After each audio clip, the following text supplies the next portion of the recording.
हर किस्म के रूहानी जिस्मानी मसाइल और वज़ाइफ के लिए पीर इकबाल कुरैशी चैनल को सब्सक्राइब करें।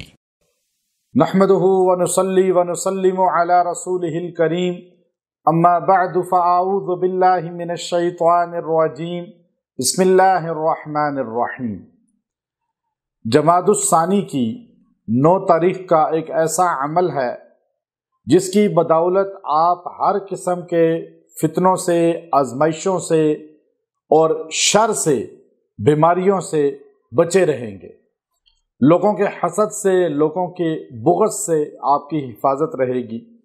आफात और बलाएं आपसे और आपके घराने से दूर रहेंगी।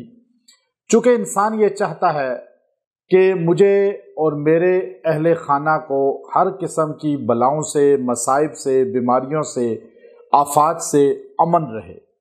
इस अमन की तलाश में वो वज़ाइफ भी करता है और वो हर किस्म की जो है पैसा खर्च करने की कोशिश करता है।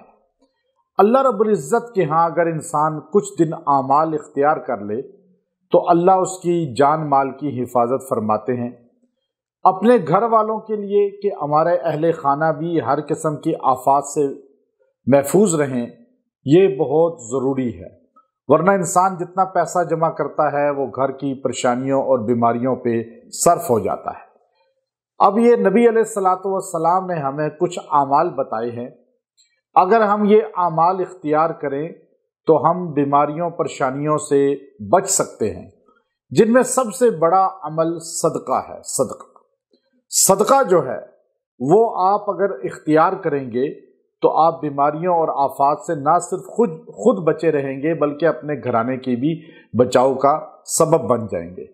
अब सदका लोग समझते हैं कि बकरा ही दिया जाए या मुर्गा ही दिया जाए, ऐसा नहीं है। बल्कि फरमाया कि तुम प्यार से, इखलाक से किसी से बात करो, ये भी सदका है।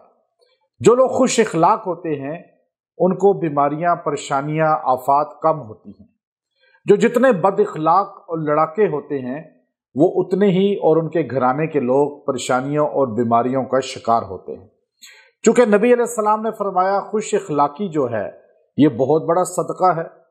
फिर रस्ते से तकलीफ वाली चीज़ जो इंसान या मखलूक को तकलीफ देने वाली या हटा देना भी सदका है। तो याद रखें कि सदका आप जितनी इस्तिताअत रखते हैं, आप 9 जमादुस सानी को 100 रुपया, 50 रुपया, 10 रुपये, 1000 रुपया, जितना आपकी इस्तिताअत है आप सदका करें। अपने और अपने घर वालों की तरफ से किसी मुस्तहिक को, गरीब को आप दे दें। ये आपका सदका हो गया। फिर उसके बाद आपने ये मुख्तसर अमल करना है 9 जमादुस सानी को, और ये अमल आपने इख्तियार करना है सूरह अरअयतल्लज़ी युकज़्ज़िबु बिद्दीन। ये जो सूरह माऊन है आपने इसको 41 बार पढ़ना है और पढ़ के दुआ करनी है। अल्लाह आपके घर से, आपके अहले खाना से और आपसे हर फितन, हर आजमाइश, हर बला टाल देगा और पूरा महीना आप बलाओं से, मसाइब से, बीमारियों से, फितनों से बचे रहेंगे और अल्लाह इसकी बरकत से आपकी हिफाजत फरमाएगा। व आखिरु दावाना अनिल हम्दुलिल्लाहि रब्बिल आलमीन।